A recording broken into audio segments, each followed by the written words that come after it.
So Samacsys have sourced this footprint for us and they've aligned it. The alignment process is really easy. If there isn't a 3D model, usually the manufacturer doesn't have one. Occasionally Samacsys might miss one, might overlook one. So it's always worth checking the manufacturer. If the manufacturer's website doesn't have a 3D model, then a good resource is 3dcontentcentral.com. There's a lot of content on there. You have to do your due diligence and you have to check them. But it's a great resource. Part acceptance, this is useful.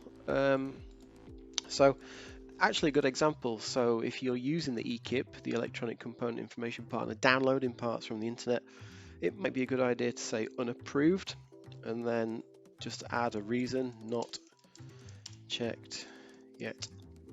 Okay, then at various stages of your design, that will pop up on screen. Any devices that are unapproved, for example, if you're pushing your schematic out to a PCB or in your PCB and you're generating Gerbers, a little pop-up on screen will say, these parts are still unapproved. Do you want to continue, yes or no?